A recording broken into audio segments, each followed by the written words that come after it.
Allah, the Creator, the Nourisher, Sustainer, Maintainer of all. May the peace and blessings of the Almighty be upon the greatest of all mankind, Nabi Muhammad al-Mustafa sallallahu alayhi wa sallam, the Ahlul Bayt, his family, the Sahaba Ikram, his companions, and the entire Ummah hatta yawm al-Qiyamah. Assalamu alaikum wa rahmatullahi wa barakatuh. Can I kindly request that the brothers please come forward and fill the masjid from the front, inshallah. On behalf of the Panorama Muslim Community Trust, the Imam Maulana Imran Hosein, it gives me a great pleasure in welcoming one and all to today's program, and then also our esteemed guest, who is none other than Maulana Imran Hosein, who is without a doubt a known figure to all. Sheikh Imran Hosein comes all the way from Trinidad and is popular throughout the world for his talks and discussions around Surah Kahf, the New World Order, Jerusalem and Islam, and then of course the topic of today, which is none other than the Malhama and Dajjals. Delving into Sheikh Imran's history, we are going to stand here all day. So without any further delay, I'm going to hand over to Sheikh Imran. فليتفضل مشكورا.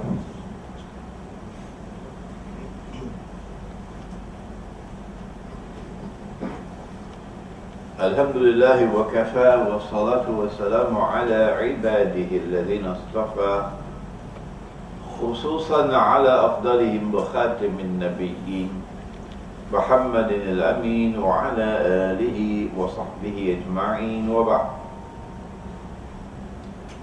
Respected Imam, brothers and sisters here at Panorama Masjid in Cape Town, Assalamu alaikum wa rahmatullahi wa barakatuh. Al-Masih al-Dajjal and the Malhama is a very challenging topic.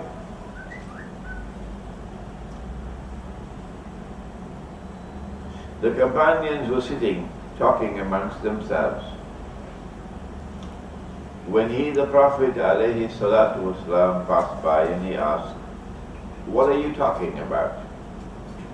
And they said, "We're talking about alamat as-sa'ah, the signs of the last day." He then said that the last day would not come, and he mentioned 10 signs. And these have traditionally been known as the 10 major signs. But he never said that these are the major signs. Number one, and they're not given in the chronological order in which they will occur. No. Don't make that mistake. Number one, Dajjal. Number two, Gog and Magog. Number three, the return of Nabi Isa alayhi salam, the true Messiah. Number four, Dukhan or smoke. Number five, Dabbatul Ard, or a beast, creature of the land. Number six, that the sun would rise from the west. Number 7, 8 and 9, 3, it's called today sinkholes. Sinkholes, the earth collapsing, going down, perhaps with an earthquake, and swallowing what it swallows. One in the east, one in the west, and the third one in Arabia, and this one is connected with Imam al-Mahdi. You want confirmation that this is the true Imam? Another clone created by the Zionists? This is the true Imam? It's the sinkhole that swallows an army.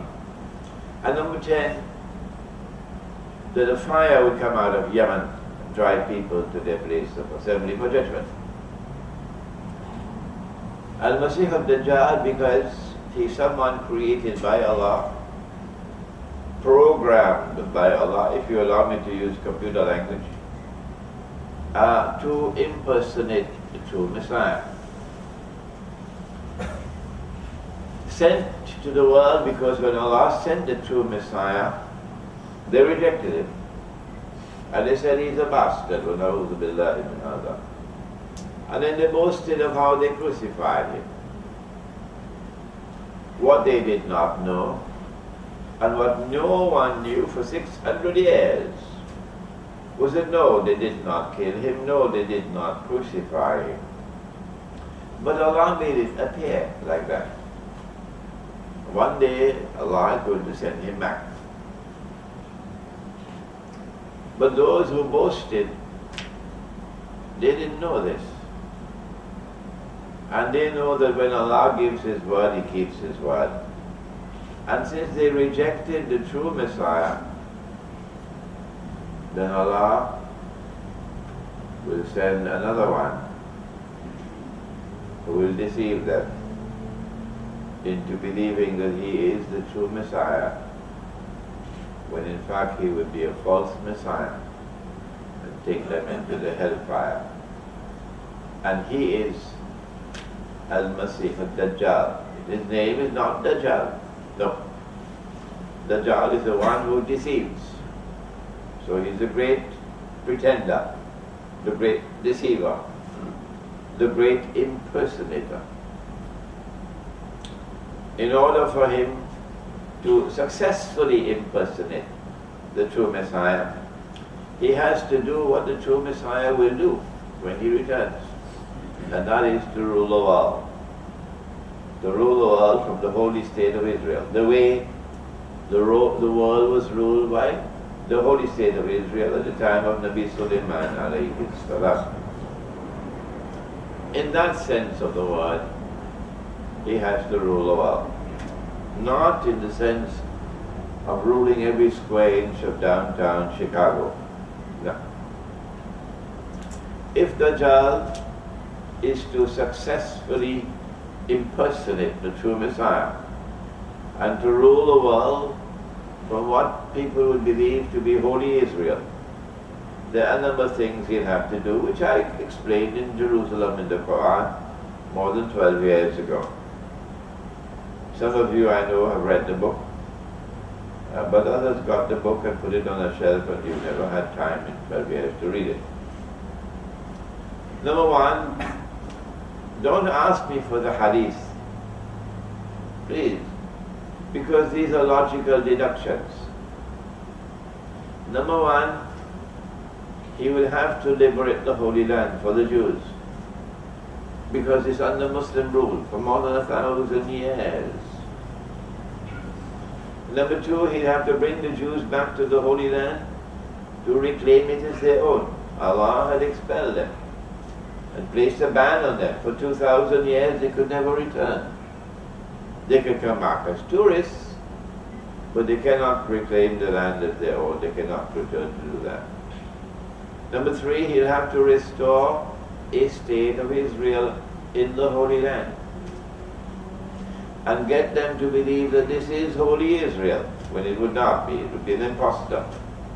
And number four, he'll have to cause that state of Israel to become the ruling state in the world. Only then, and only then, can Dajjal make the claim that he is the true Messiah and convince the Jews, or have a chance to convince the Jews that he's making a valid claim.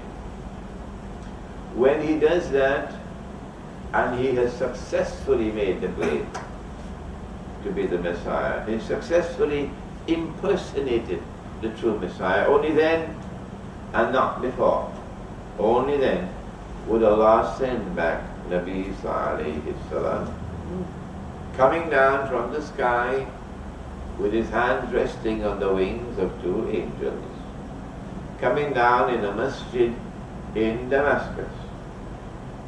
Only then, only after Dajjal has completed his mission, only then would Allah cause Imam al-Mahdi to emerge. Imam al-Mahdi and the return of Nabi Isa alayhi salam are events which are contemporaneous, occurring at the same time. The Imam comes first, and then comes Nabi Isa alayhi salam. Tamim al-Dari was a companion of the Prophet alayhi salatu wasalam, a Palestinian.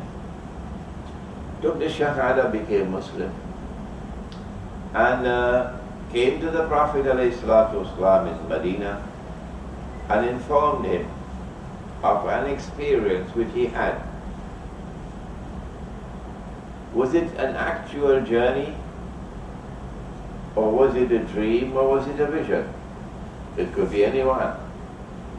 But he said that he and some 40 of his companions went on board a ship, and the storm came and blew the ship for a whole month until they came to an island. And an island is defined because it has water all around it. Is that the definition of an island in Cape Town? Yes. Good. We can proceed. When they got off the ship, they were confronted by a very hairy beast. Plenty hair. You couldn't tell which side was head and which side was tail. The way that downtown in Lower Manhattan, you can't tell who's the man and who's the woman now.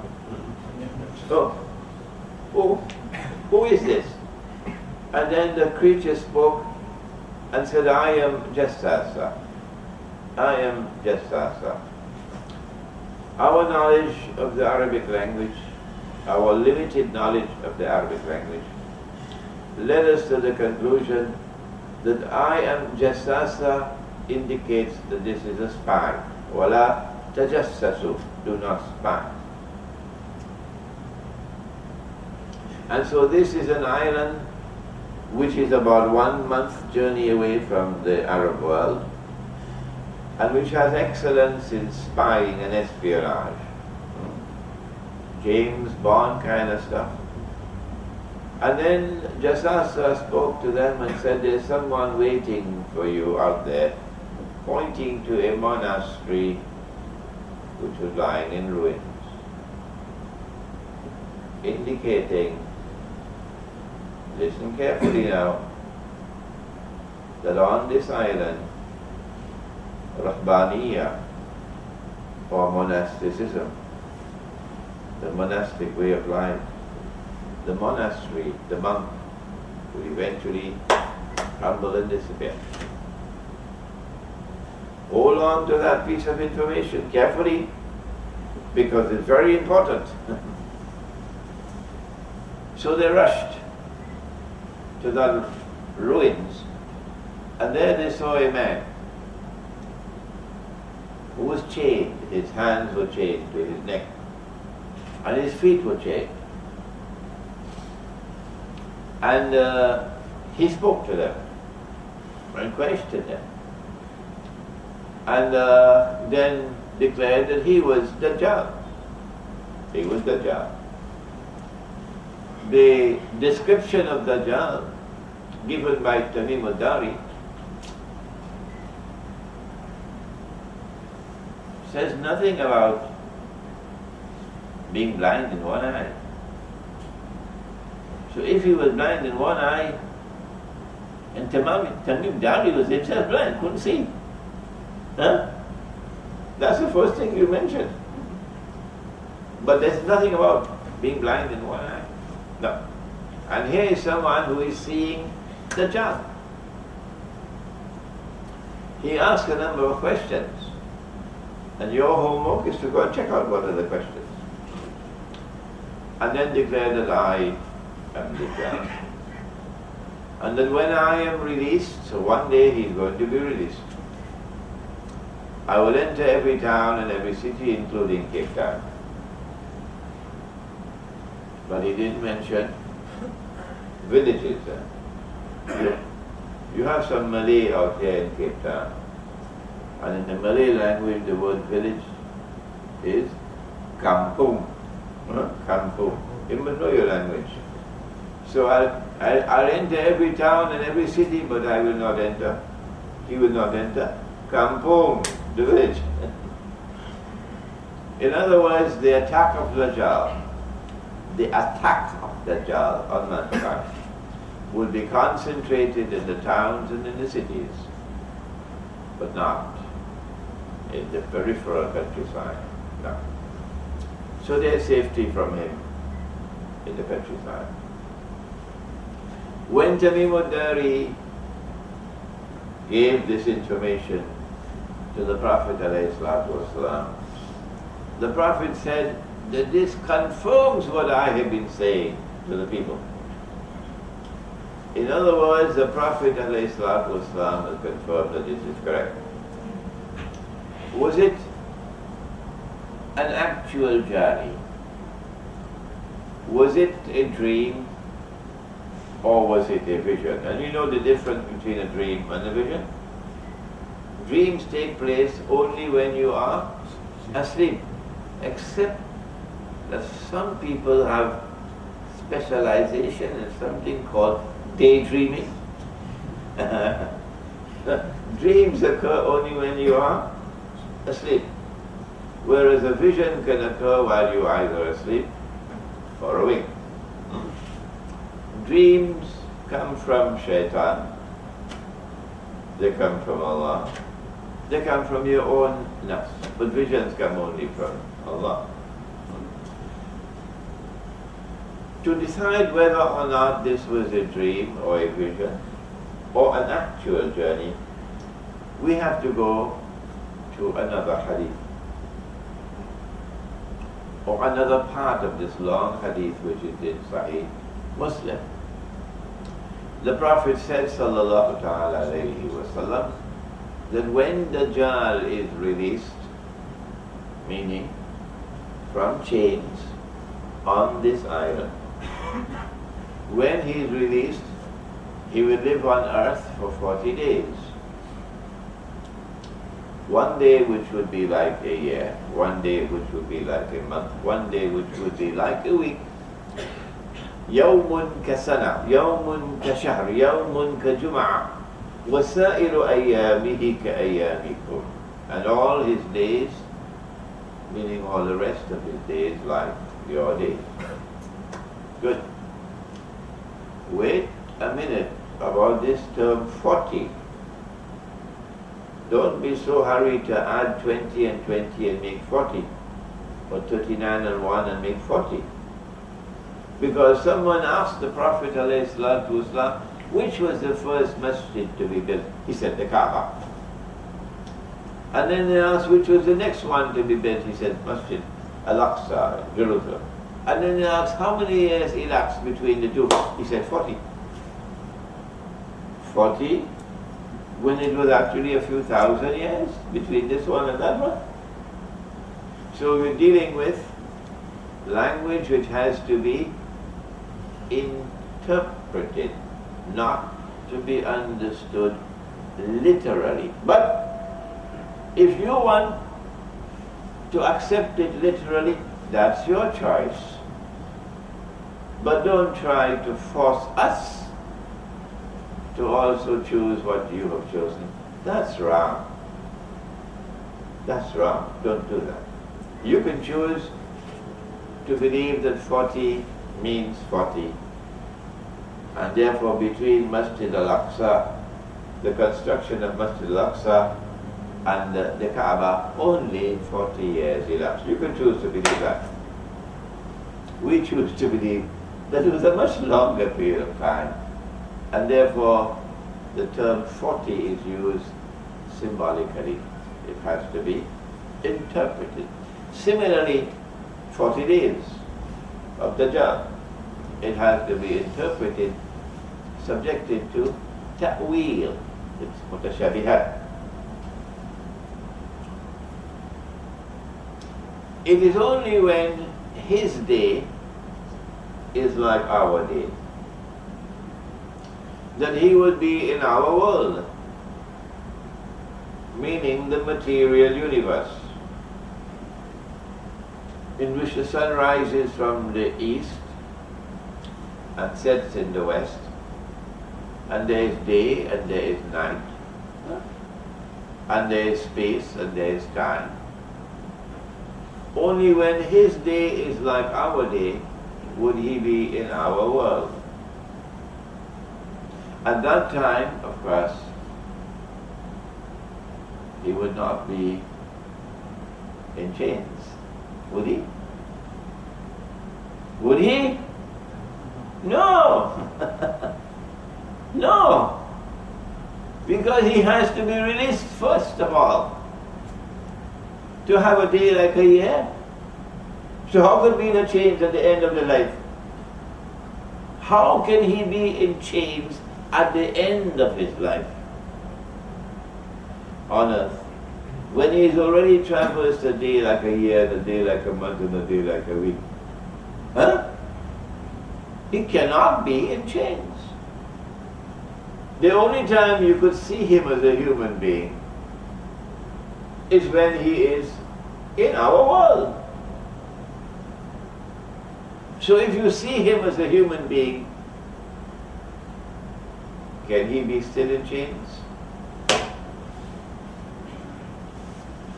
No. Shake your head at me. Help me. Help me. No. When you see him as a human being, can he still be in chains? No! Someone should shout it that. Shout it out to the scholars of Islam. But Tamim Udari saw him as a human being. And Tamim Udari saw him in chains. And so I conclude. And you do not have to accept my conclusion, no. When I give an opinion, you must never accept my opinion. Never! Unless and until you are convinced that I am correct. And so my conclusion is that this could not have been an actual journey. No. This has to be a dream or vision in which you see him as a human being and yet you're seeing him in chains. However, those who insist that this was an actual journey on a boat have the right to hold that view. And there should be no conflict between us, no fighting. But we are not going to argue with you. No. We are moving on. And we have been moving on, I tell you that. Praise is due to Allah. We have been moving on. We have not argued with anyone. We have not been entering into debates with those who differ with us. All we have said is, be careful. Because any one of us could make a mistake, including Imran. And when you are convinced that I have made a mistake and you come to me, and you provide for me the evidence, and I see it, then I must be man enough to accept I made a mistake. And I must not wait until tomorrow to correct myself, or day after tomorrow. Integrity means right away you must correct yourself, which is what I did. When I realized that I made a mistake in my book on Gog and Magog, the first edition, when I said that Russia was Magog, wrong. I made a mistake. So Dajjal cannot be in the form of a human being, perceived as a human being, and yet also be in chains. No. So we are of the view that this has to be either a dream or a vision. This is our view, and Allah knows best. When he is released, and he has traversed the first and the second and the third stage, and he is in the last stage of his mission now, when he is in our world of space and time. Not only would he be in the form of a human being, but more than that. We know that he's going to be a Jew. Yes. We know that he's going to be a young man. We know that he's going to be powerfully built. We know that he'll have curly hair. The curls that are there in the Torah, that the Orthodox Jews still have at the side of the curls. And we know where he would be at that time of his life, the end of his life. And we know he has to be in the Holy Land. He has to be in and around Jerusalem. That's where he'll have to be. Because it is from there that he has to rule the world. It is from there he has to rule over a state of Israel in the Holy Land. And from there, not from Khorasan, it is from there that he'll have to make the claim that he is the Messiah. If he makes the claim from Washington, D.C., would any Jew accept it? No. No. He has to make the claim from Jerusalem. They say, Holy Jerusalem. The reason why you're seeing frustration in me is because I've been saying this for 20-something years now. That's why. It's like a machine now for me, repeating and repeating and repeating for 20-something years now. But my learned and my distinguished colleagues, the scholars of Islam, are not convinced that I am correct. There are many, many, many in the world who believe that yes, Imran is explaining the subject correctly. Many. And the numbers are constantly increasing.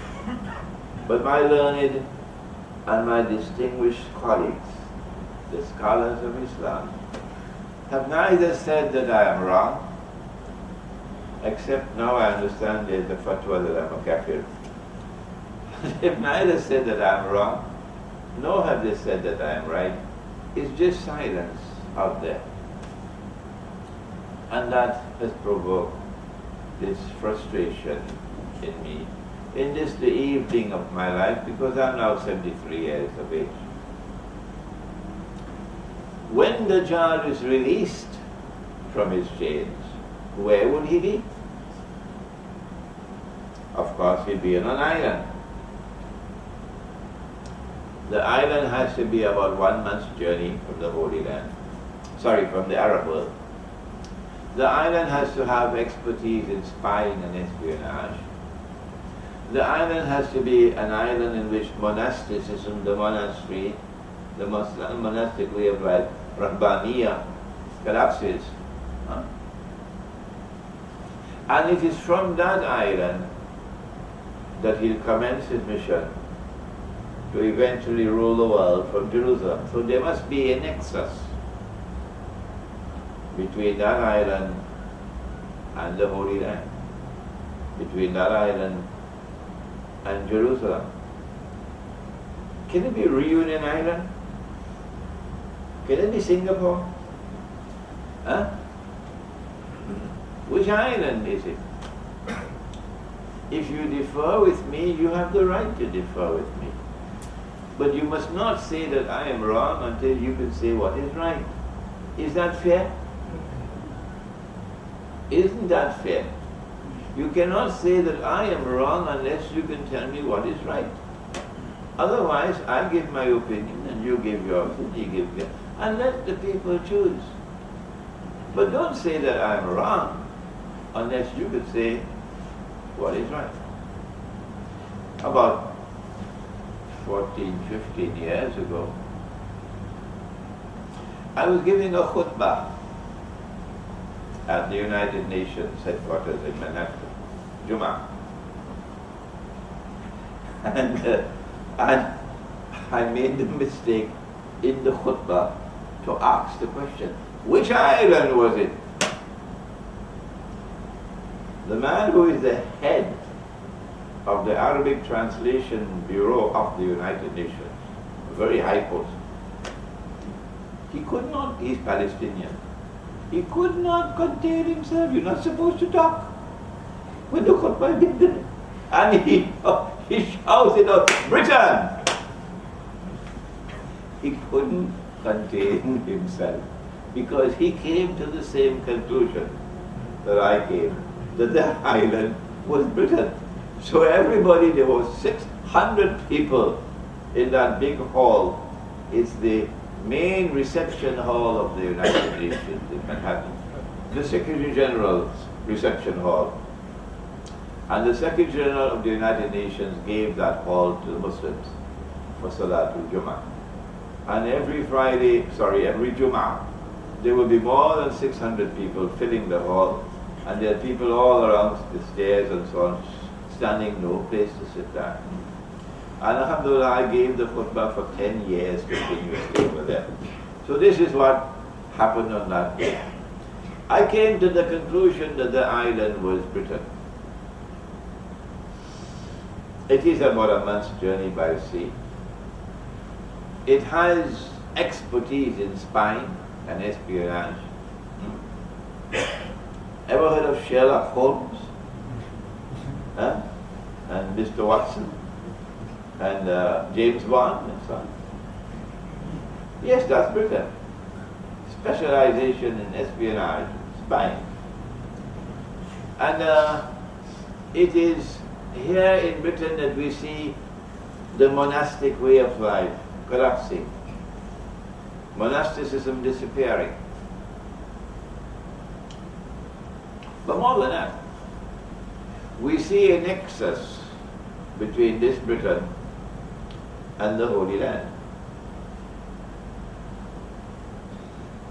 That it was this Britain primarily which embraced the Ottoman Empire, supported the Ottoman Empire, protected the Ottoman Empire. Britain will send her warships to Constantinople to protect the Ottoman Empire when there is danger from Russia. Britain did it several times. So there was an alliance, an unwritten alliance between Britain and the Ottoman Empire. And it was the Ottoman Empire which took control of the Holy Land and ruled over the Holy Land for a few hundred years, as well as Makkah and Medina. The Ottoman Empire which took the Khilafah, the Caliphate, out of the Arab world and took it to Constantinople of all places. And as a consequence laid the foundation for the eventual destruction of the Khilafah. It was Britain who then abandoned the Ottoman Empire when they didn't need it anymore, as we are approaching the First World War. And in order to checkmate, using the terminology of chess, checkmate the Ottoman Empire, that the Ottoman Empire will have no way to turn, no escape when the First World War commences, Britain and France offered to Russia an alliance, tripartite alliance. Well, Russia is a traditional enemy. Why did Britain and France acted in this strange and mysterious way on the eve of the First World War? Answer: to checkmate Russia, Turkey, the Ottoman Empire. They offered some honey to Russia. They call Russia the bear, and bears like honey. The honey that they offered to Russia was that the sick man of Europe is about to die. They call Ottoman Empire the sick man of Europe. The sick man of Europe is about to die, and if you join with us in the effort to bring about his collapse, we promise you Constantinople. You couldn't get better honey than that, because Russia is Orthodox Christian and Constantinople is the heart of the Orthodox Christian world. So Russia gladly walked into the trap, and the tripartite alliance was made. And so when the First World War started, everything was in place for Dajjal. And a British army led by General Allenby is able to defeat the Turkish army, and Jerusalem is conquered. And as he entered Jerusalem, these were his words. He didn't hide them. They don't hide it. He said, today the Crusades are over. Meaning the Crusades were proclaimed by a Pope in Rome in order to facilitate the Dajjal's effort to eventually rule the world from Jerusalem. Britain did more than liberate the Holy Land for the Jews. Britain ruled over the Holy Land from 1918 until 1948. Reunion Island did not do that. Singapore didn't do that. Britain did it. And during that time, while pretending to keep the Jews out, Britain was allowing the Jews in.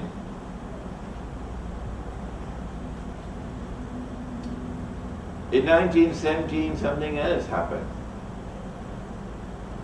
which gives even more validity to my claim that the island is Britain.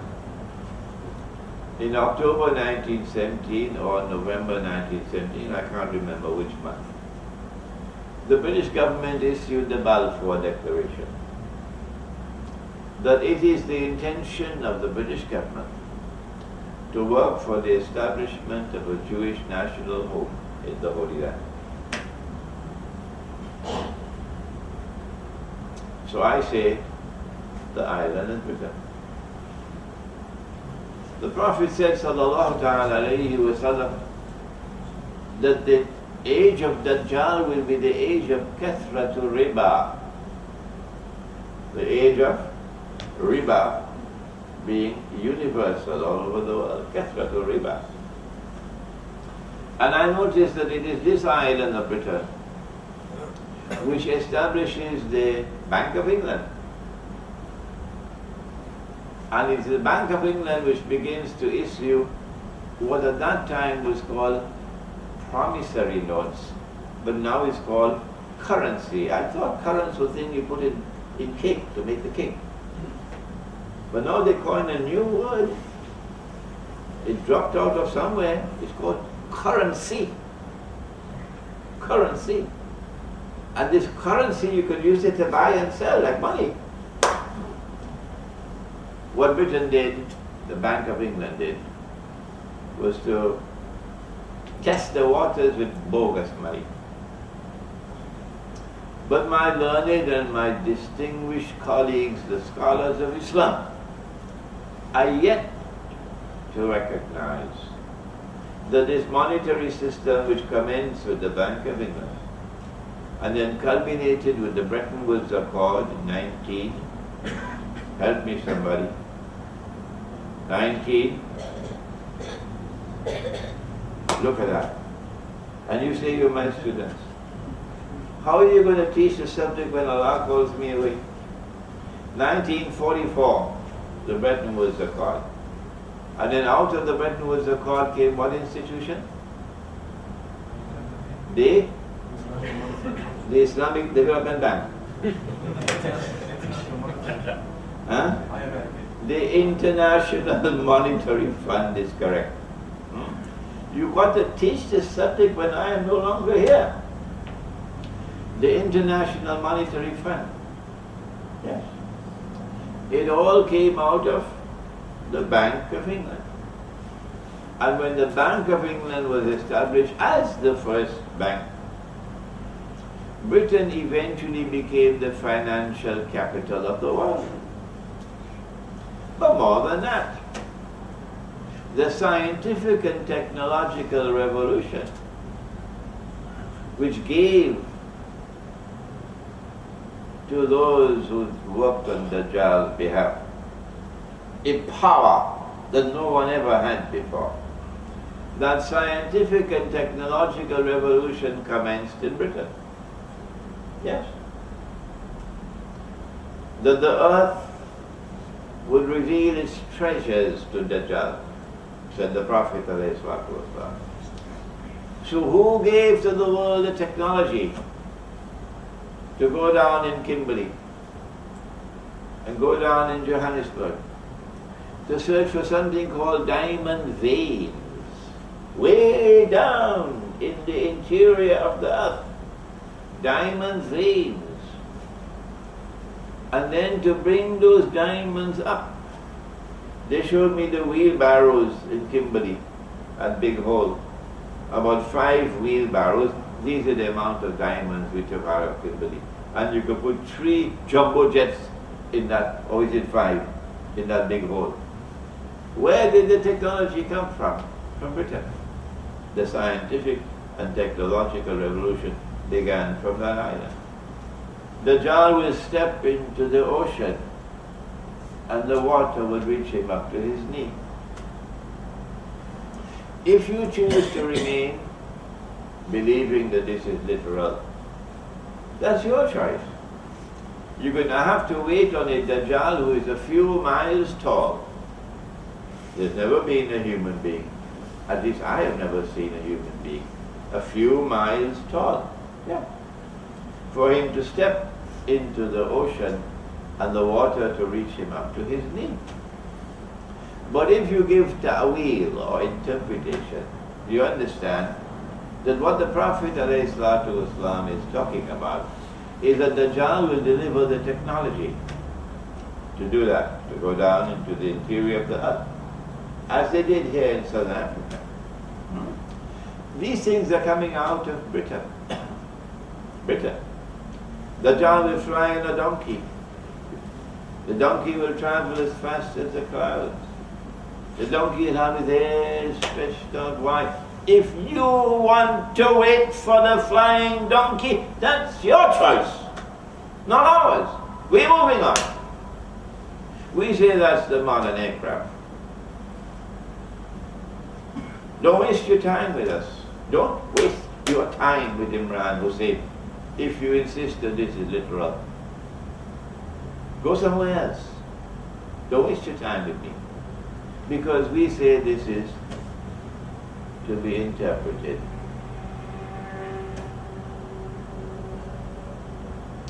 The earth will deliver its treasures to Dajjal.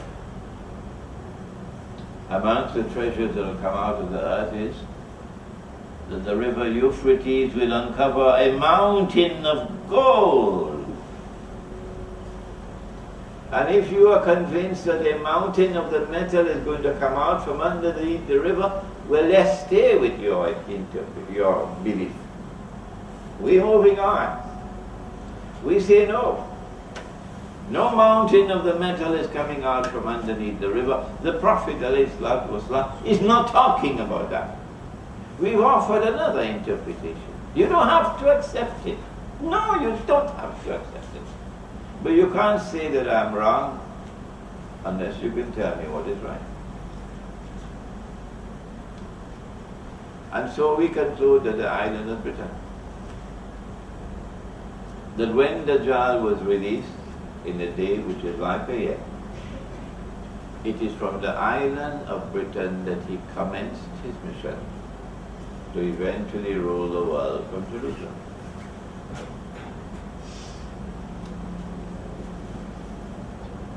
So I have a question to ask.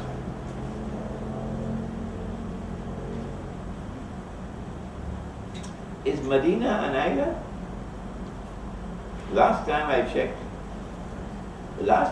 checked, Medina was not an island. No.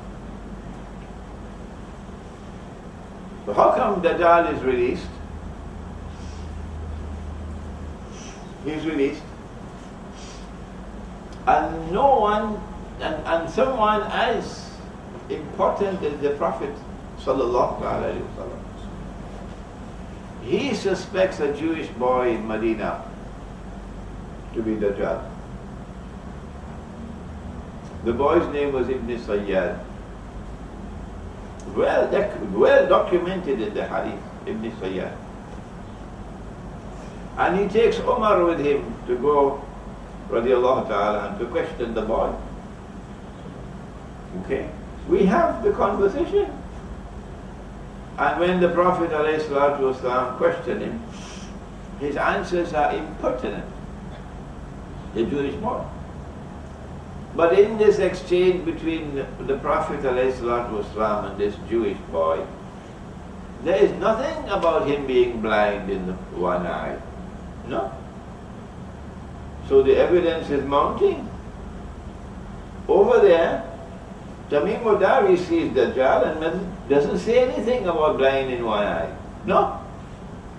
And over here, the Prophet is suspecting this boy to be Jewish, to be Dajjal, but he is not blind in one eye. That's the first thing you should look at, if this is literal. The first thing you should look for, is he blind in one eye? Because you can see it. No, he's not. In fact, Ibn Sayyad eventually became a Muslim. And he used to say to people, Dajjal is a Jew, I am a Muslim. Dajjal has one eye, I have two eyes.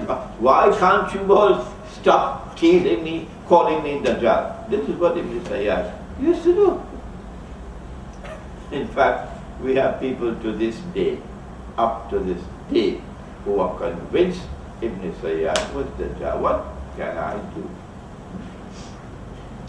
The implication, if the Prophet ﷺ suspects someone in Medina to be Dajjal, the implication is plain as daylight is that he is no longer in chains. He has been released. You cannot be in chains on the island and yet someone suspect you to be in Medina. No.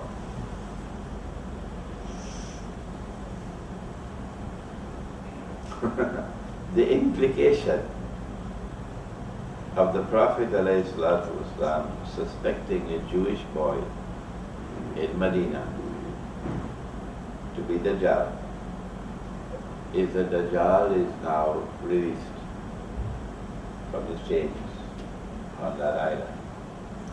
And this information is being conveyed to us in an indirect way. So we come to the conclusion that Dajjal has been released in the lifetime of the Prophet ﷺ. And we've come to the conclusion that when he was released on the island of Britain. Oh, say my critics, Sheikh Imran, you never studied geography at school? Yes, I did study geography.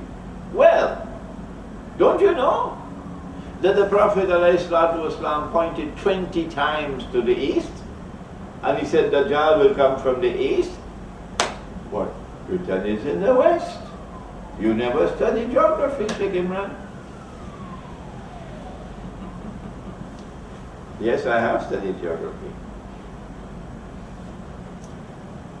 When Dajjal is released in a day which is like a year, and then a day which is like a month, and then a day which is like a week, only after that would he be in a day which is like our day. Only then would he be in our world of space and time, in which there is east and there is west. Before that there is no east and west and north and south. There is no sun rising and sun setting, because that belongs to the material universe. Have you lost me? Or are you still with me? It is only when Dajjal is in our material universe that you have east and west and north and south.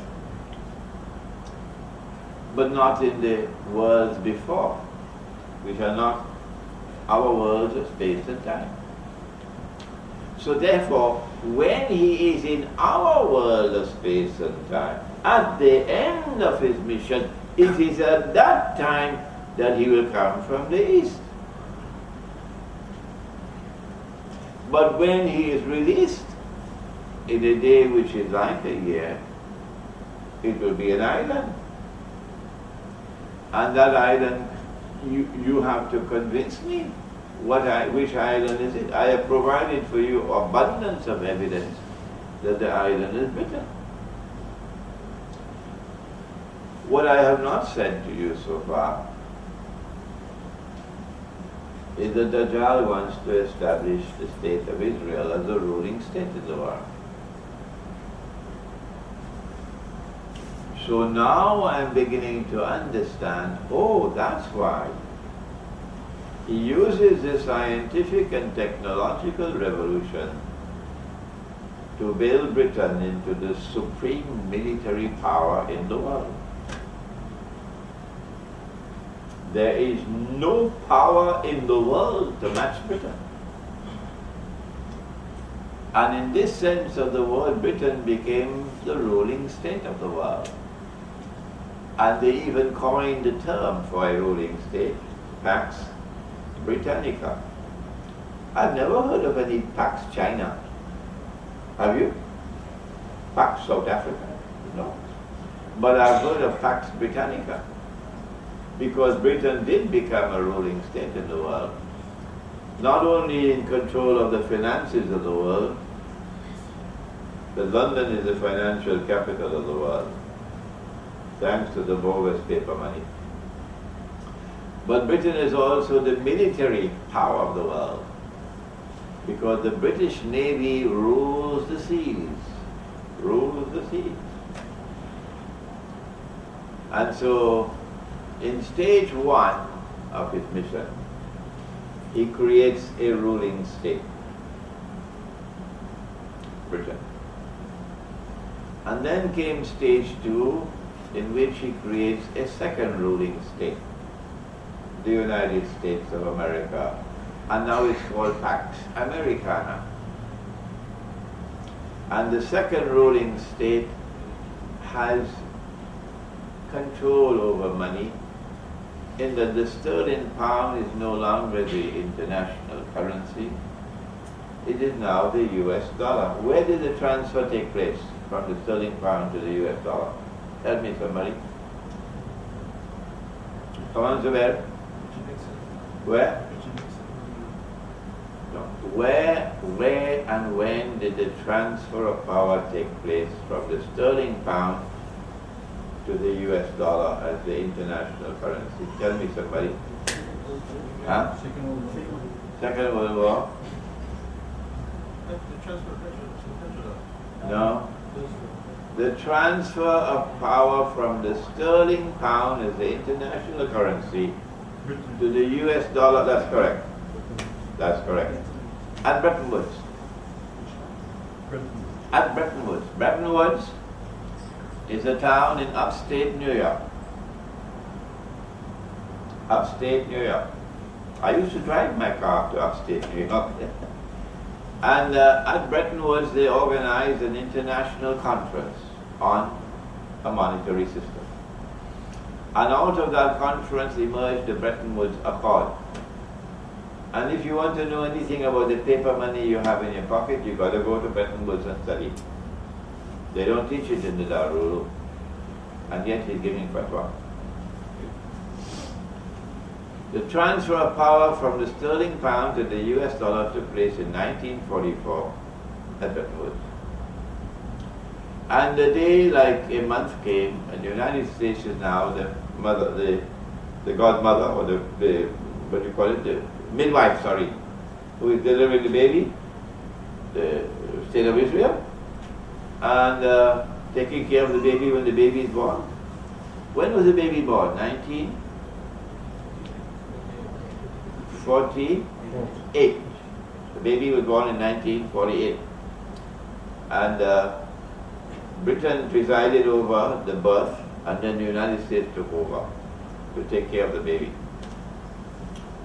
The United States now has supreme military power in the world,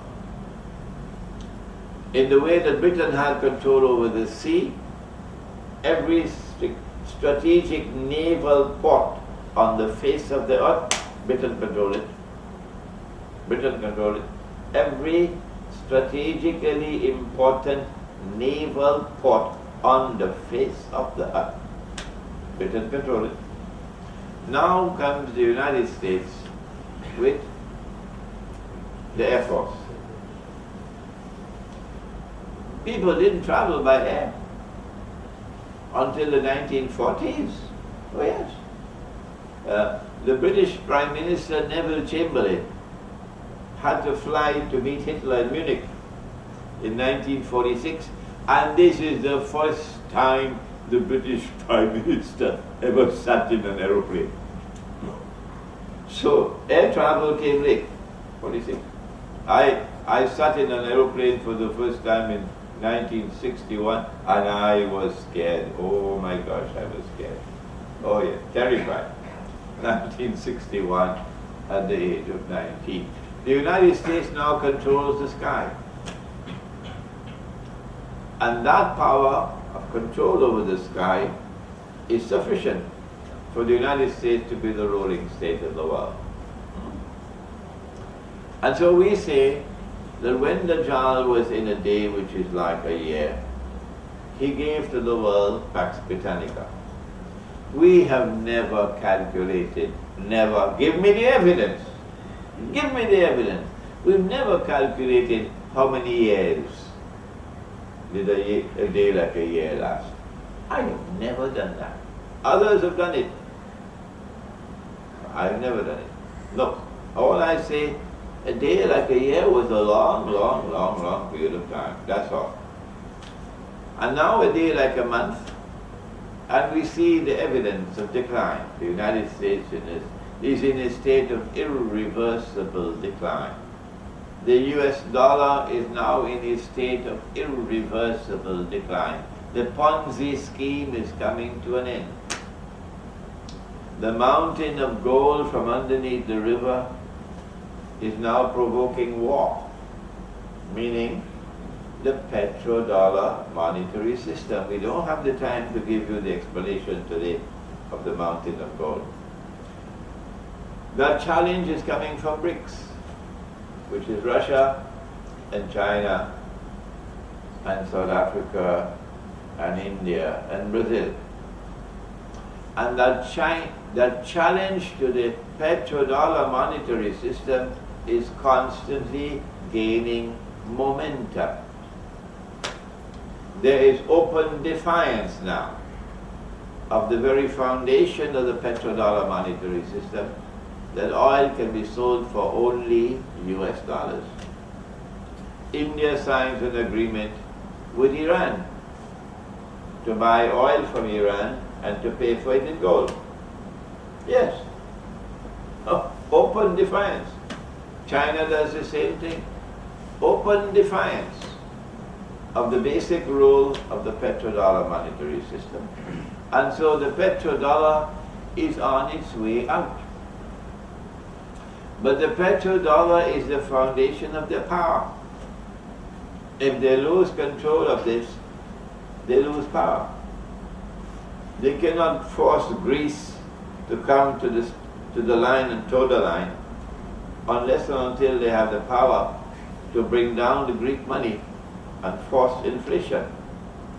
And as inflation hits the people, they come out in the streets, and then you have a chance for a color revolution.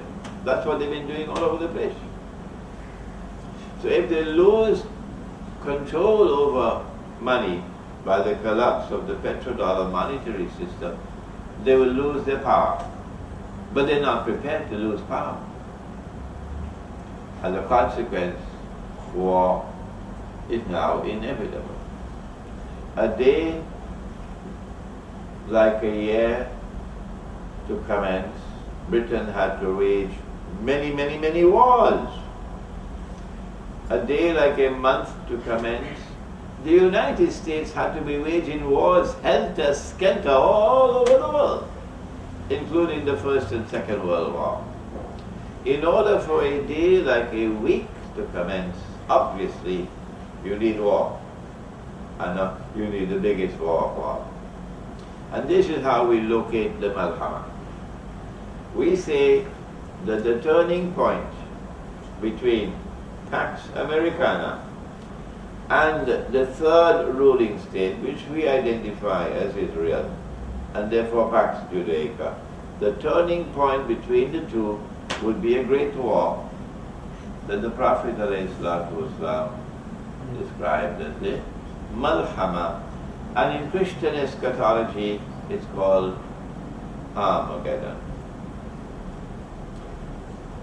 That war is mentioned in this hadith about the mountain of gold, where the Prophet said ﷺ that they will fight over the mountain of gold, which means fighting over the petrodollar monetary system.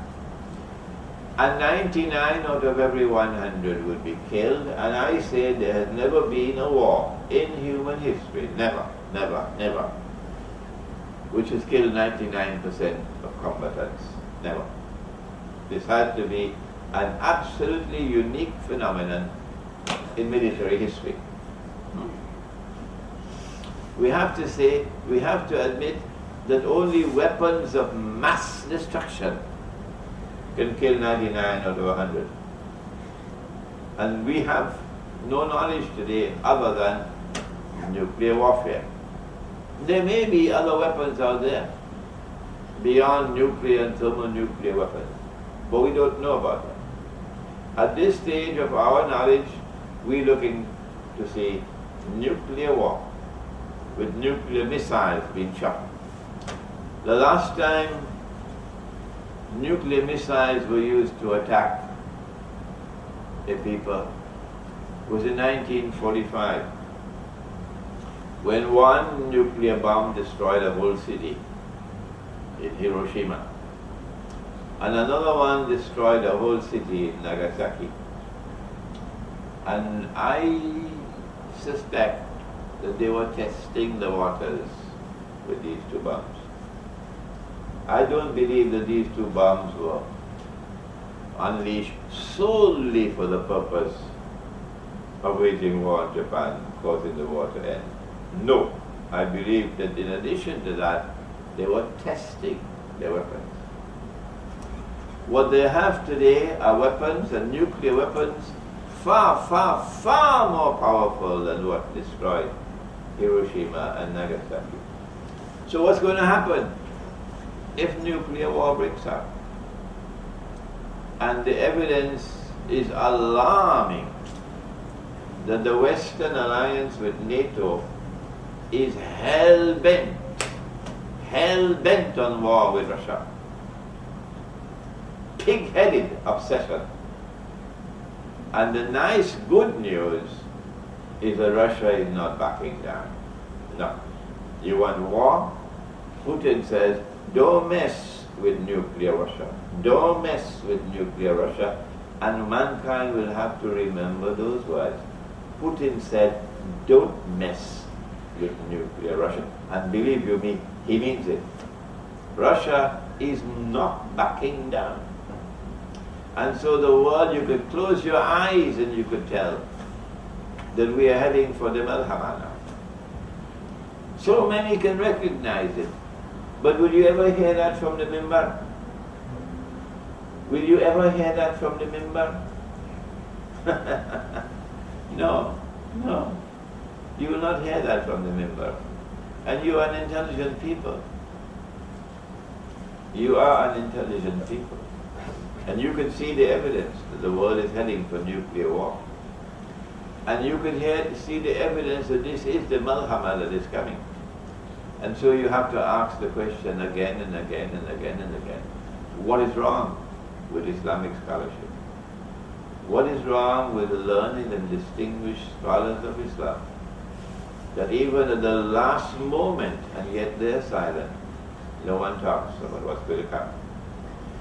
How do we prepare ourselves for the Malhama? We know that it is with the Malhama that things will change. Israel wants to rule the world, but Israel is too small to rule the big world. Either Israel has to expand or the world has to contract. Which one? The world have to contract, that's it. So the reason why the Zionists want nuclear war is because when nuclear war takes place, the world will contract.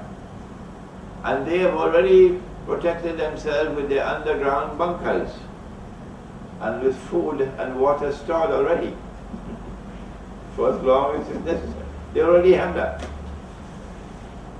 The rest of us will be like, sunny side up, eggs, that when the nuclear war takes place. But not all will die. It is those who will survive, they are the ones who will face the horrible, horrible, horrible state of affairs. Allah speaks about it in Surah Al-Isra of the Quran. بَعَلَوْذُ بِاللَّهِ مِنَ الشَّيْطَانِ الرَّجِيمِ. The ayah is there in the Quran. Yes. وَإِن مِّن قَرْيَةٍ إِلَّا نَحْنُ مُهْلِكُوهَا قَبْلَ يَوْمِ الْقِيَامَةِ أَوْ مُعَذِّبُوهَا عَذَابًا شَدِيدًا. And not a single town or city will escape. We will destroy them all. And those which are not destroyed, meaning those who survive the nuclear war, we will punish with terrible, terrible, terrible punishment. In what way? Answer, it is not by accident that we now have mega cities in the world. No. The mega cities have not emerged by accident. 20 million people in a city. Mankind has never been that stupid. except in this age. 20 million people in one city, that is very stupid. All of history, and we never so stupid. Because when you are 20 million people in one city, you are a sitting duck. You are a sitting duck. Where are you going to get your food from? Huh? Where are you going to get your water from? The food and the water has to come from outside. Cities are concrete and steel. And when nuclear war takes place, the lines of supply are going to be disrupted. Oh yes. And when the search for food and water turns frantic and violent, that is what the Quran is talking about. Terrible, terrible, terrible punishment. The last place in the world you'd want to be when the frantic search for food and water turns violent. The last place in the world you'd want to be is in a city. But those critics, Imran Hosein is wrong in everything that he says. No, he's a kafir and this and that. So let them stay in the city and let them deal with that problem. But you and I will look at Surah Al-Kahf of the Quran and you see the wisdom of withdrawing from the city and going to small communities in the remote countryside, stocking up on food and on water when you know that war is inevitable. And the village will live like a family. You'll all help each other. Whereas in the city, it'll be dog eat dog. Once they know you have food, they'll come and knock down your doors. Yes, they'll kill because they're starving to death. This is the link between Dajjal's day like a week and the Malhama. The Dajjal's day like a week cannot commence without a big war.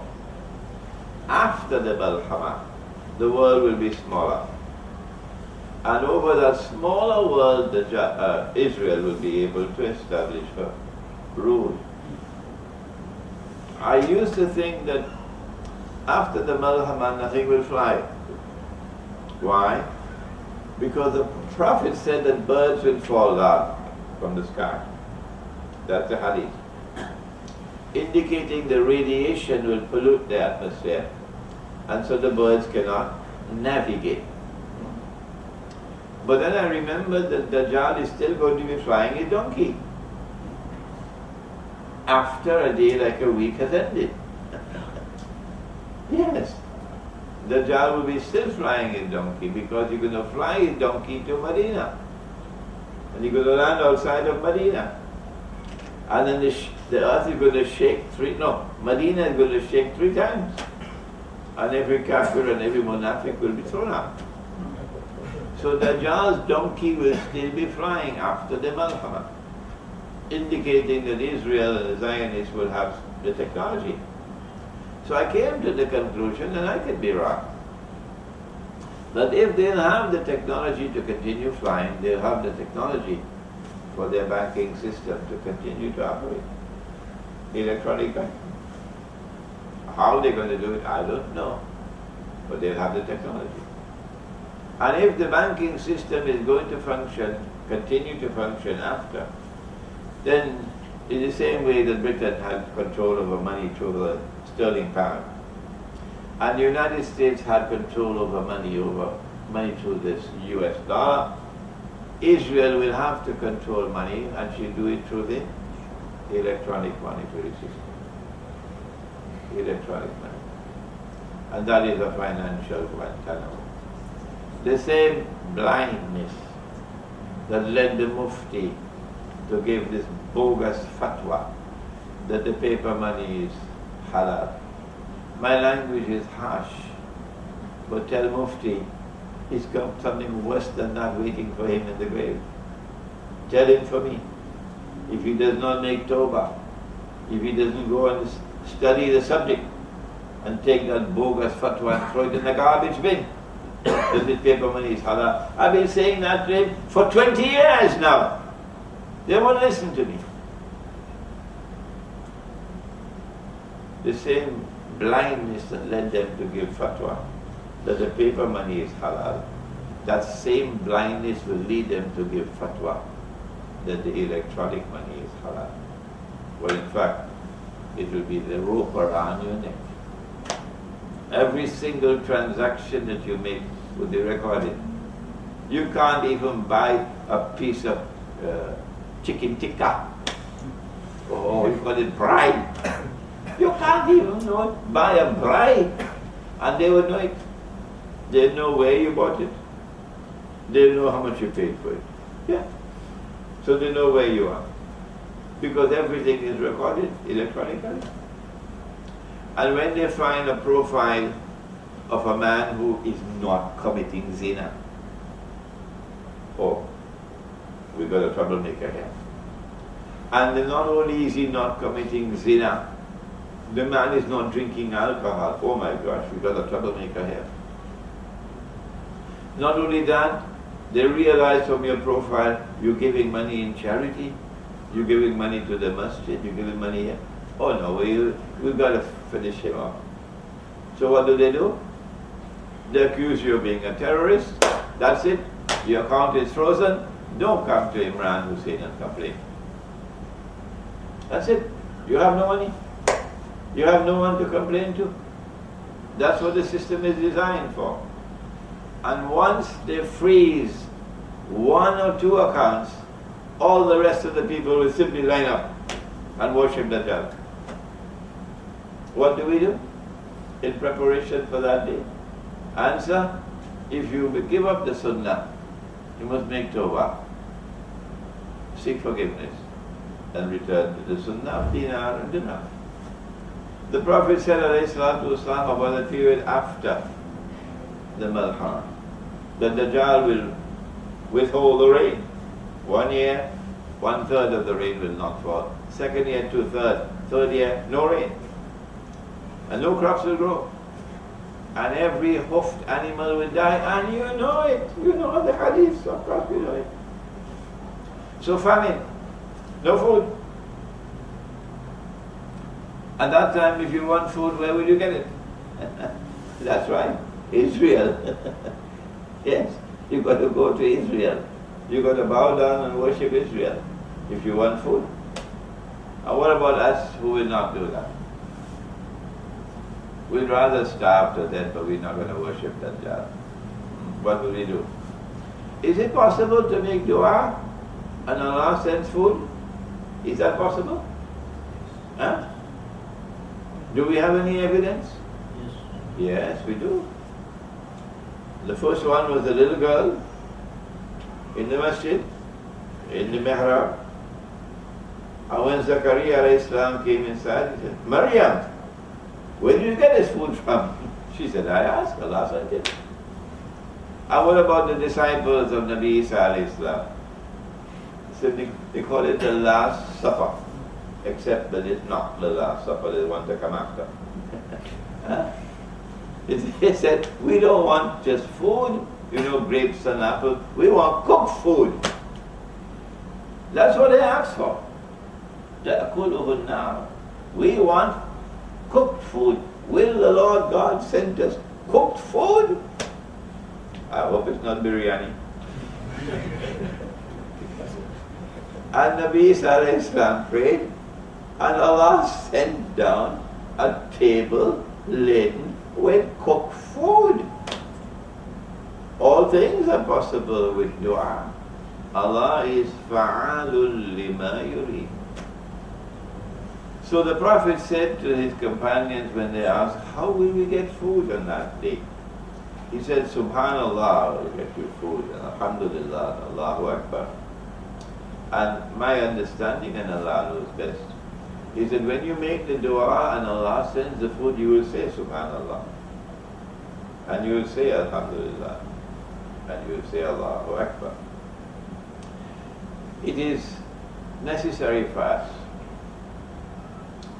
to study the subject of Dajjal and to understand that while not all of the material is symbolic, a lot of it is symbolic, some of it is literal, but most certainly not the eyes.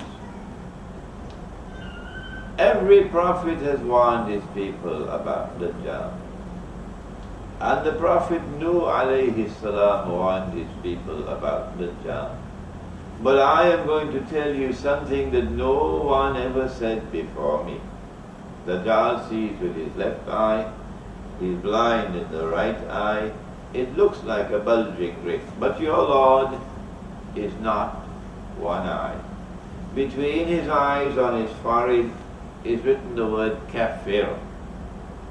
And every mu'min will be able to read the word kafir, whether he is katib or khayru katib. We have explained that when Dajjal sees with his left eye, the left eye symbolizes external sight. And when Dajjal is blind in his right eye, the blind right eye symbolizes internal blindness. And all those who follow Dajjal will be internally blind. But you know what Malcolm used to say? He said, be careful of them. He said, they can have you walking to the east when you are convinced that you are walking to the west.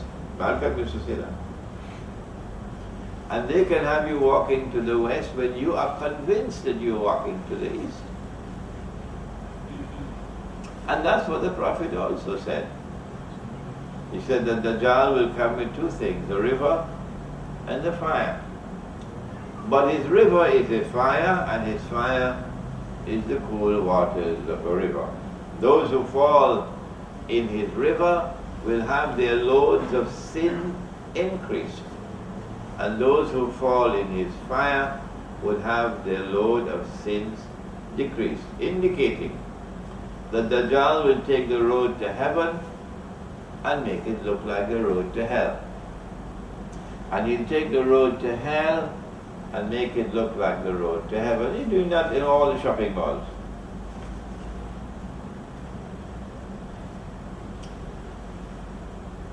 And if you see only with external sight, you will think you're on the road to heaven, but in fact you're on the road to hell.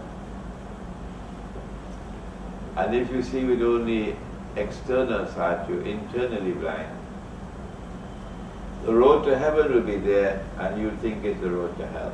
The road to hell will be there, you think it's the road to heaven. Internal sight is necessary if we are to penetrate Dajjal's deception. Internal sight is possible only when there is faith in the heart. And remember Surah Al-Kahf, that the man who had the two gardens, he proclaimed his faith in Allah, yes, oh yes. But when Allah took away the gardens, what did he say? He said, Ya laytani lam ushrik bi rabbi ahada. Woe unto me, why did I commit this act of shirk? Where is the shirk? You were saying with your lips that you worship Allah, but with your heart you are worshipping elsewhere. It is when faith enters in the heart sincerely. You sincerely worship Allah. Then you have Iman. But when you have Iman in the age of Dajjal, holding on to Islam will be like holding on to hot coals. So if you're not feeling any hot coals, what you're holding on to is a fig leaf. Yeah.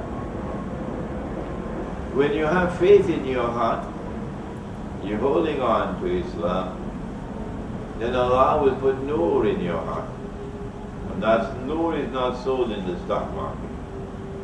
And when Allah puts nur in the heart, then said the Prophet, alayhi salatu wasalam, ittaqu firasat al-mu'min فَإِنَّهُ يَنْظُرُ بِنُورِ اللَّهِ. Yeah, the firasa of the mu'min, the wisdom that comes from internal, intuitive, spiritual insight. Because when he sees with the nur of Allah. This is what we need most of all if we are to understand the world in the age of Dajjal.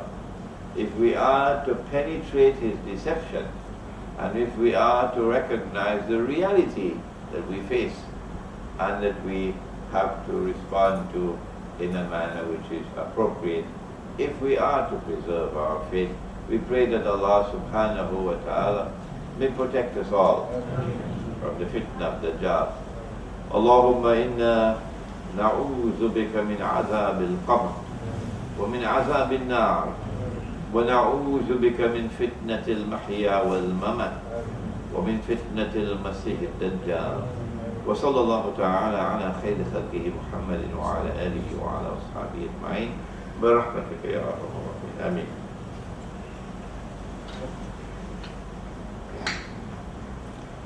We say shukran to Sheikh Imran for his intriguing discussion, and we'll now move on to the question and answer session, and specifically pertaining to this topic of the end of times and the Malhama and Dajjal. So I will now hand over to one of the brothers from the Islamic Network to handle the question and answer session. Shukran. Shukran jazeelan. Assalamu alaikum wa rahmatullahi wa barakatuh. All thanks and praise to Allah subhanahu wa ta'ala. We pray, we ask Allah subhanahu wa ta'ala to bestow his choicest blessings on the beloved Prophet Muhammad sallallahu alaihi wasallam. And as is customary, has been indicated, normally after Maulana delivers the lecture, is a Q&A. So just a few rules. We'll allow, I think we've got about half an hour. Is that fine? Got about a half an hour.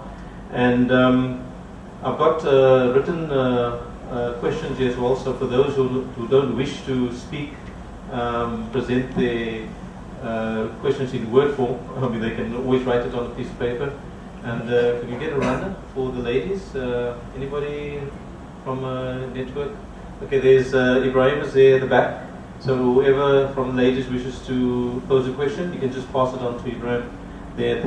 Is there any questions from the floor? We can proceed. Tafadhal there, inshallah. Sheikh Imran, you explained before, and in Hadith we know about the Arabs will be wiped out by plague. Where in the Quran is there a foundation to where that's evident that the Hadith does explain that the Arabs will be wiped out by plague? Is there any foundation in the Quran for the Hadith that the Arabs are going to be wiped out by plague? It is indirect. It requires ta'wil. The first one would be the Zabiha of Ismail alayhi salam, which I have explained in previous lectures. And the second one would be the ayah of Surah Al-Isra, which I have quoted. I cannot think of any other reference at this time.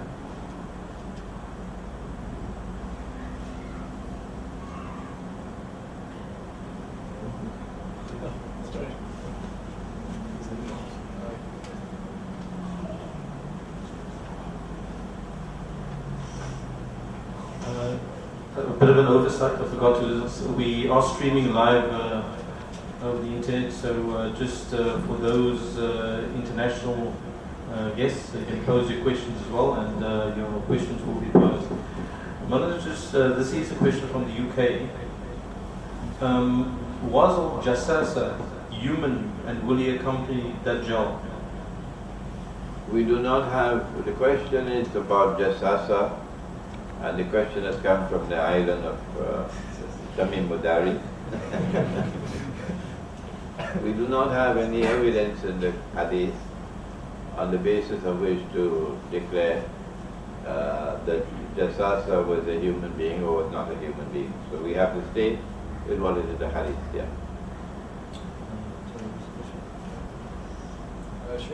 Prior to 1919, the Jews weren't allowed to enter into Jerusalem. What changed? What came about to make that allowance for them? The question is, prior to 1919, the Jews were not allowed to enter into Jerusalem. And what was it that caused a change in that policy? First of all, during the entire period that Muslims ruled over Jerusalem, from the time of Umar radiallahu ta'ala anhu to 1917, Muslims never prevented Jews from entering Jerusalem. Never. Never prevented Jews from owning property in Jerusalem.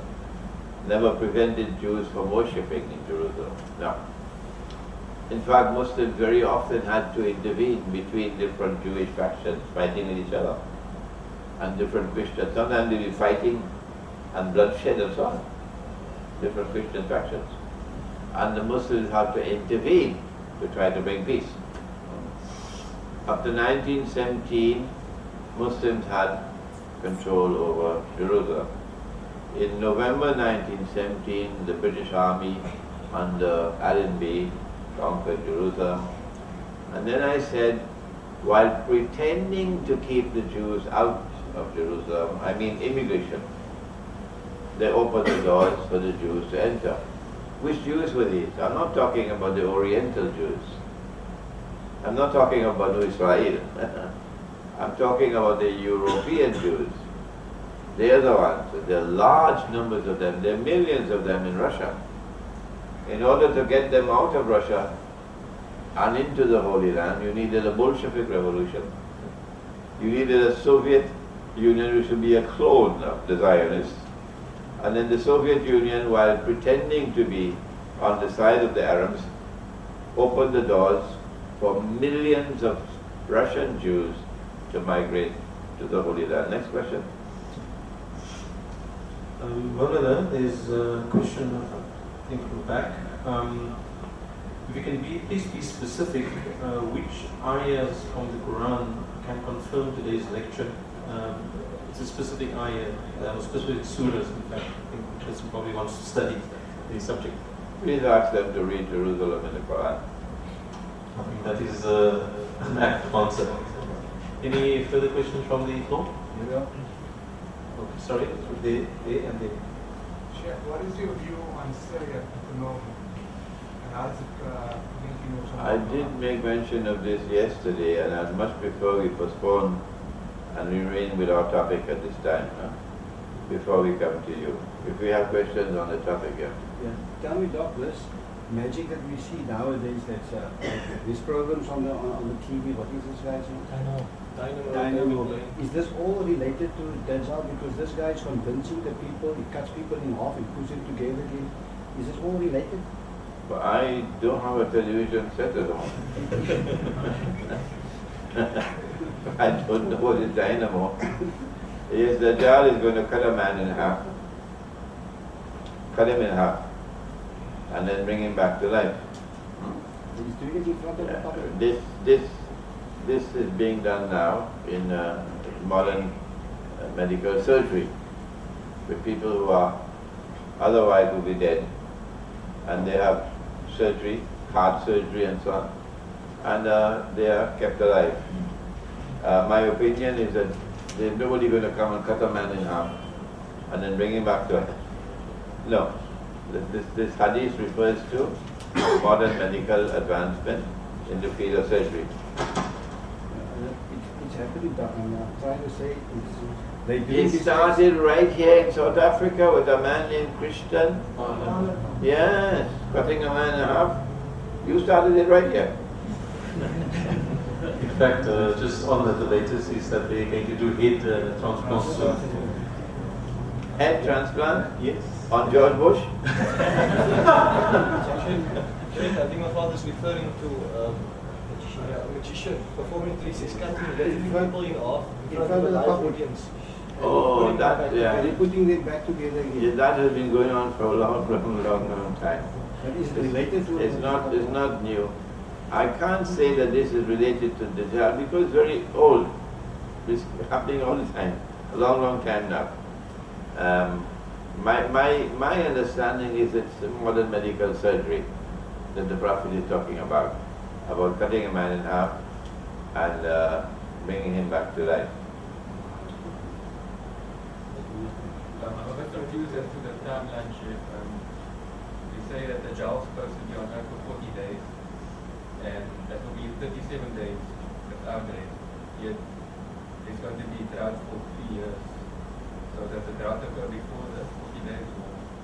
I believe you will remember that I said something about the number 40, did I? Do you remember? No. Okay. I'm now repeating it. You may probably came late. Yeah. A man asked the Prophet ﷺ, which is the first masjid you was built? And he said, the Kaaba. And then he asked which was the second. He said, Masjid al-Aqsa. And then he asked how many years elapsed between the two, and the Prophet said 40. No. There are thousands of years in between. This hadith is meant to tell us that the term 40 must not be understood always to mean numerical 40. Okay? So, understanding that after the stage 1 and stage 2 and stage 3 are ended, only 37 days now remain in his life is monstrously false. You're missing the boat altogether. Yeah. This is, I think it's important to mention this. Maulana Imran, Allah has removed a shield from my heart, and I'm a Muslim now for 2 weeks. I feel like I've been born again. I've been to 2 churches, it was never enough. I asked Allah subhanahu wa ta'ala, I want to get closer to Him as I love Him so much.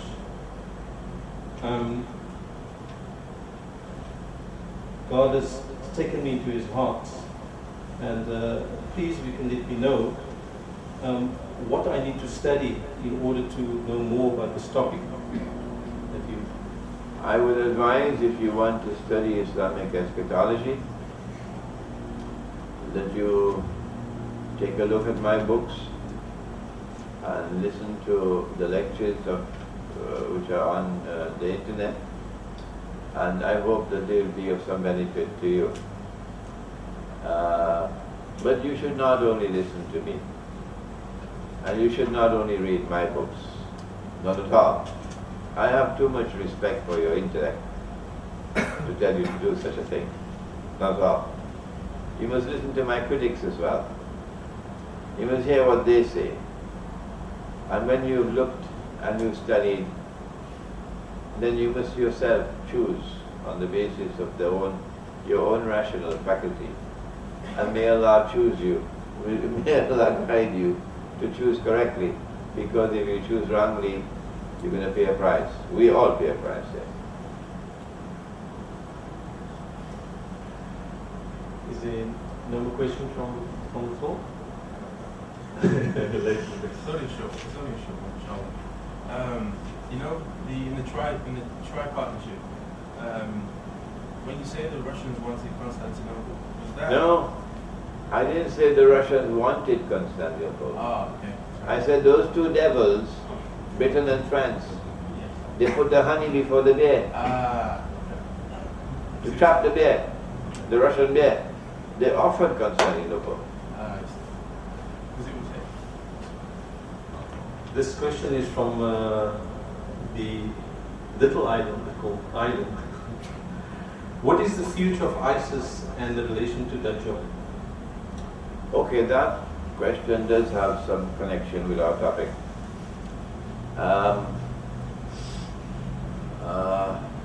This is a new insight that I have received. I didn't have it before. I have been saying for 12 years or more now that when Dajjal was in a day which is like a year, he brought Pax Britannica into being with control over money. And then in a day like a month, he brought Pax Americana into being, control over money again, the US dollar. And then in a day like a week, he brought he will bring Pax Judaica into being, with again a new system of money, electronic money. This is there in my book, Jerusalem in the Quran, written 12 years or more ago. What I did not realize until recently is that that was not all that Dajjal did. In addition to giving us Pax Britannica, the ruling state in the world, he also brought the Ottoman Empire into being as a dominant force within the world of Islam that will do his dirty work for him.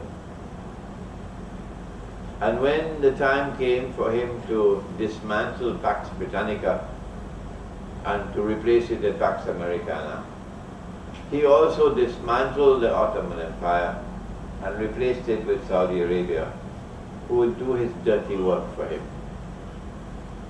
And when the time comes for Pax Americana to be dismantled and for Pax Judaica to take over, he brings ISIS into being. And therefore, we can close our eyes and anticipate that ISIS has a far more important role to play in the last stage of history than it has so far played. But ISIS will be doing Dajjal's work for Dajjal, doing Dajjal's dirty work for Dajjal, and I pity those sincere Muslims who have eyes and yet cannot see. Pity them. Is there any other question from the floor? Sheikh, to see that when Dajjal appears, he's going to be on the outskirts of Medina. Is there any specific reason why he cannot enter into this Medina Munawwara? I have not come across any evidence that when Dajjal is released, he's going to be in the outskirts of Medina. On the contrary, it follows for me logically that if he is in chains on the island, that when he will be released on the island. The island. And therefore the island of Britain. Okay? Yes, there is a hadith that Dajjal will not be allowed to enter Makkah and Medina. But two things cannot enter Makkah and Medina. Number one is Dajjal, and number two is? Number two is? Huh?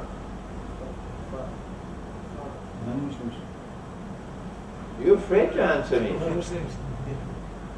There are two things which cannot enter Medina and Makkah. Number one is Dajjal, and number two is?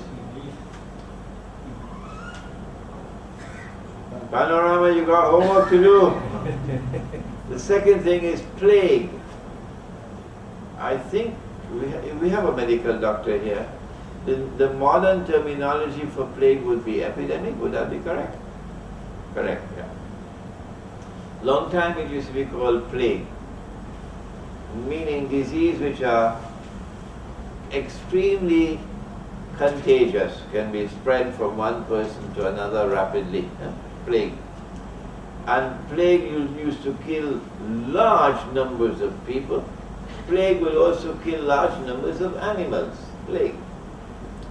So the Arabs are going to be attacked by plague, biological warfare. But at that time when the Arabs are attacked by plague, plague will not be able to enter Makkah and Medina. You'll be safe if you're in Makkah and Medina. Okay? And Dajjal will not be allowed to enter Makkah and Medina, meaning when Dajjal appears in human form. But you go to Makkah and Medina now, anywhere you turn you're seeing Dajjal. Anywhere you turn you're seeing Dajjal. It is when his day is like our day and he appears in the form of a human being. At that time he cannot enter Makkah and Medina. Yeah.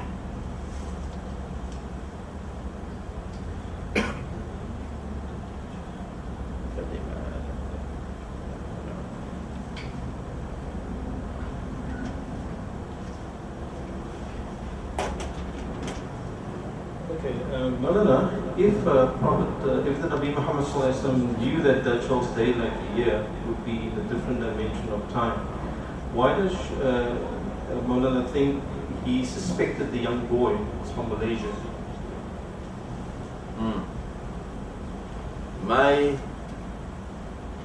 understanding is, and I can be wrong, that the event of Ibn Sayyad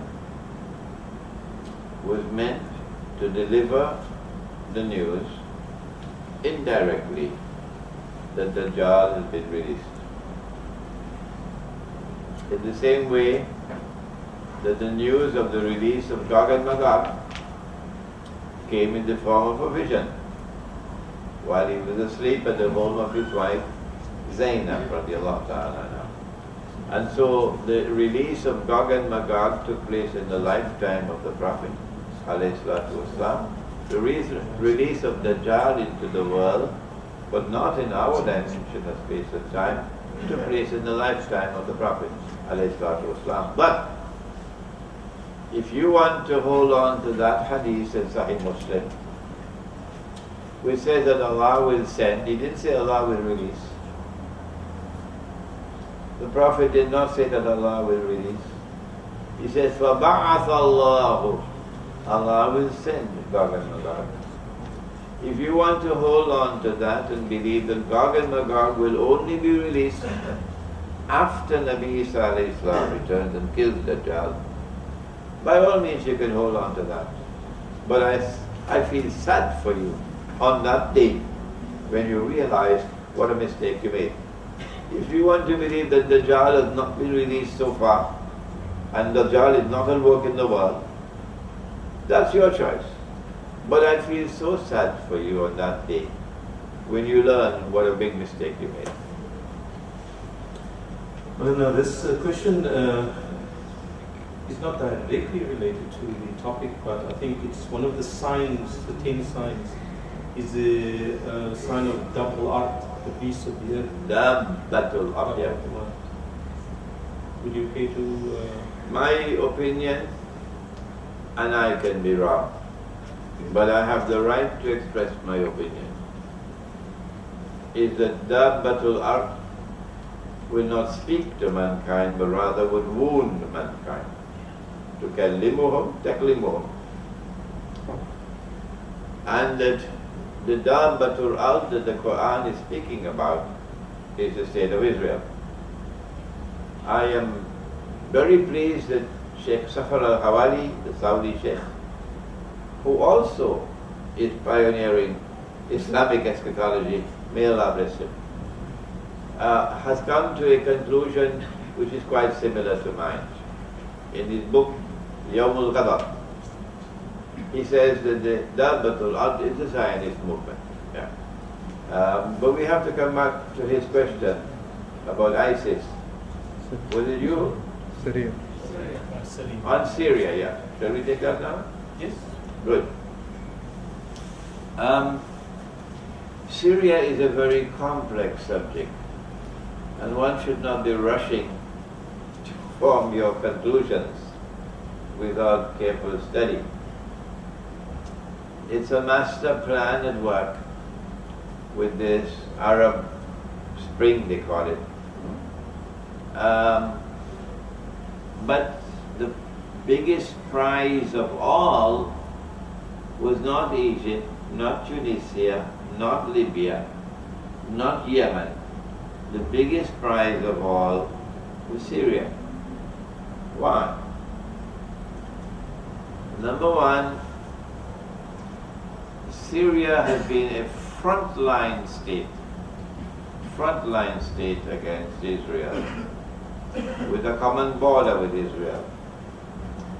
Egypt has a buffer zone in between the Sinai, and Jordan, of course, is a Zionist state. These are the three states around Israel. Lebanon is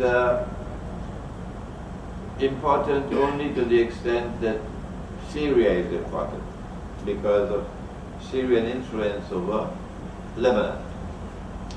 The reason why Syria is so complex is because Syria not only has the Shia-Sunni divide, Syria also has a very important Christian community which belongs to Rome, not Western Christianity, more of Orthodox Christianity.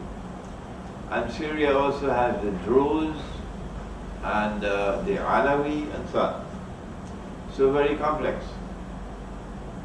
What they did was to install a regime in Syria long years ago. The French did it. To install a French installed regime in Syria that will butcher Syria on France's behalf. And that was Hafiz al-Assad. Oh yes. The Assad regime over Syria was installed to do the work that the Zionists want them to do for it. But that's the same thing with Zia-ul-Haq in Pakistan. Zia-ul-Haq was in charge of Black September. Black September. I don't know why they call it Black September and blackmail and black this and black there. They don't like the black color. But then Zia-ul-Haq stepped out of line. Oh yes, he stepped out of line when he began to pursue an independent policy for Pakistan, and then the aeroplane had to fall down from the sky. You know, accidents always happen with Zionists. In the case of Syria, we see Syria moving in the direction of an alliance with Russia. So long as Russia was a Soviet Union, no problem. Because the Soviet Union is a Zionist clone. But from the late 1980s, when the Soviet Union collapsed, or they brought it down, and then Russia started re-emerging as a Christian country, now it's trouble. Now we have a problem in the 1990s and since 2001. We have a problem with Syria having close ties with Moscow. Before the Soviet Union collapsed, no problem, none, because the Soviet Union is our friend. But now that Russia is re-emerging as a Christian country, as Rome, now we're not going to allow Syria to have that kind of a relationship with Russia. The Soviet Union had a naval base in Syria, and Russia inherited that. And we cannot allow Russia to have a naval base. We can allow the Soviet Union to have it, but we cannot allow Syria to have it.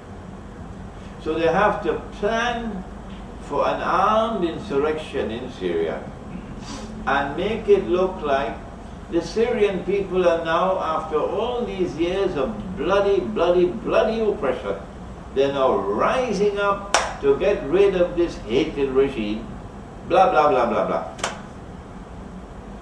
Yes, we know that our people have suffered in Syria. You don't have to tell us that. We know what Hafiz al-Assad did. Yes. But we also know that you do not wage a jihad alongside Gog and Magog. Huh? You do not wage a jihad and the weapons are coming from Santa Claus. State-of-the-art weapons that Santa Claus is sending them. And then you give us this bogus nonsense. No, we're taking it from the Syrian army. We heard it so many times before. No, you're getting your state-of-the-art weapons from Santa Claus. That's right. You do not wage a jihad with weapons from NATO. If that's your choice, go your way. When you die, we will not pray over your body. And we will never stand at your grave. If you take weapons from NATO to wage your bogus jihad, if you're taking US dollars from NATO and from Saudi Arabia and from Turkey to wage your bogus jihad, we will not pray over your body and we will never stand on your grave, and may Allah take my words all around the world so they can hear it. That's not the way we wage jihad. No.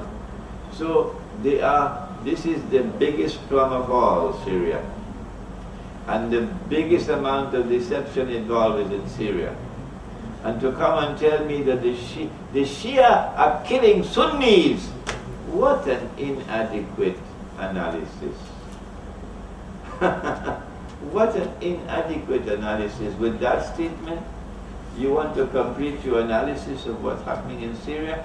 If the armed insurrection in Syria were to succeed, the implication would be that Syria will be another Libya. Is that what you want? Shame on you! You're so shallow in your thinking. Shame on you. You want Syria to become another Libya? Huh? No. Finally, Syria is the biggest problem of all because it is in Syria that Imam al-Mahdi will be in the masjid and Dajjal will confront him outside the masjid and Nabi Isa alayhi salam will return. When he comes down and after the salat is over, Nabi Isa alayhi salam will say, open the gates, indicating that the masjid is barricaded, indicating that the armed insurrection in Syria is going to continue until the day that Nabi Isa alayhi salam returns. That's the implication. You cannot succeed. You cannot succeed either one way or the other. The killing is going to continue until Nabi Isa alayhi salam returns. Yeah. If you allow us, we're just going to delay the adhan or the salah for a minute or two, because it's a very important event that is going to take place now. And also a question was asked which I thought is very relevant, Maulana. The link between Surah Kahf and Dajjal, and it has been said in the hadith that there is a protection in the recital. Can you please expand? Please read Surah Al-Kahf in the modern age. The Prophet ﷺ said that if you recite the first 10 ayat of Surah Al-Kahf over Dajjal, you will be protected from his fitna. In another hadith, the first few ayat of Dajjal, another hadith, the last ayat of Dajjal. Number 2, that if you recite Surah Al-Kahf on the day of Jum'ah, you get nur from the samawat to the earth, and that nur will remain with you until the next Jum'ah. Why is there a link? Because Dajjal is blind in the right eye. The only way you can see with your right eye is if you have nur. The traditional methodology was that you have to take bay'ah with a sheikh. And when I challenged this traditional methodology, they banned me. You're not allowed to lecture in this masjid. It happened a few years ago here in Cape Town. The traditional methodology was, you got to take bay'ah with the sheikh. That's the only road to nur. Well, I asked the question, Maulana Abdul Alim Siddiqui rahimahullah, Sufi sheikh par excellence, and he's dying, and he's in Medina. He spent 3 months in Medina before he died. Did he appoint a Khalifa? That's what a Sufi sheikh does. Did he appoint a Khalifa? He did not. He did not. Maulana Fadlur Rahman Ansari rahimahullah. And I asked those in Cape Town who say that they are disciples of Maulana Fadlur Rahman Ansari rahimahullah, but who will never come to listen to Imran. No. I asked them. Maulana Fadlur Rahman Ansari is dying. He spends 1 whole month in hospital. He has his consciousness. The doctors say, we can do nothing more for you. He said, take me home.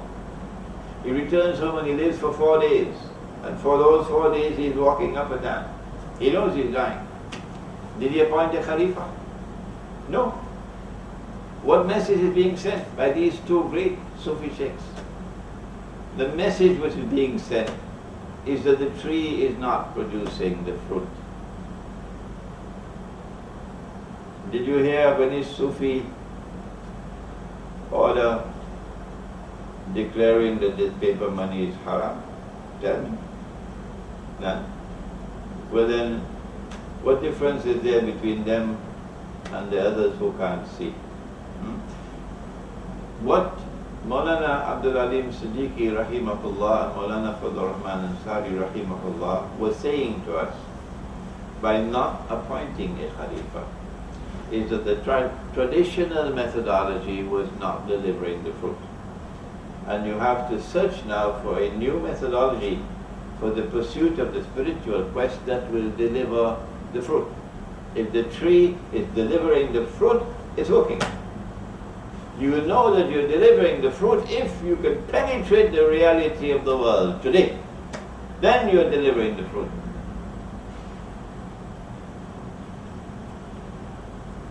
That is my answer concerning the relationship between Nur and Surah Al-Kahf. That you recite it on the day of Jummah and you get Nur from Allah. And with that Nur you'll be able to see, provided there's sincere faith in the heart, but otherwise cannot be seen.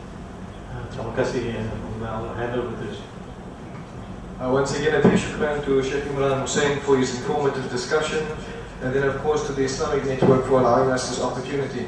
Sheikh Imran Hosein will be leaving back home today, and over the last week has been having a number of programs in and around Cape Town, most of which are already on the net. Inshallah, we look forward to having Sheikh with us in the near future. We ask Almighty to grant Sheikh and Sheikh's family long umrah, inshallah, so that Sheikh can continue to go on with this work, inspiring us all and educating us as well.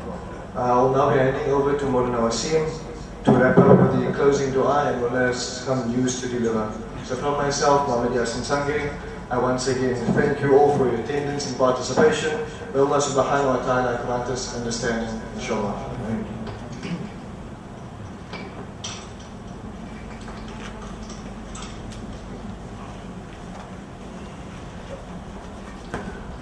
بسم الله الرحمن الرحيم وبه نستعين نحمده ونصلي على رسول الكريم أما بعد رب اشرح لي صدري ويسر لي أمري واحلل عقدة من لساني يفقهوا قولي اللهم لا علم لنا إلا ما علمتنا إنك أنت العليم الحكيم.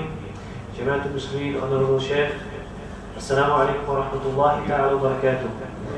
Alhamdulillah, we have some beautiful news, but first we want to once again thank Maulana Imran Hosein, mashallah, for a very inspiring lecture that was given, and it's for us to take from this, inshallah, to try to dissect this in our minds and to try to sit down and reflect upon what is still going to come. Subhanallah, Shaykh is indicating to us it is here.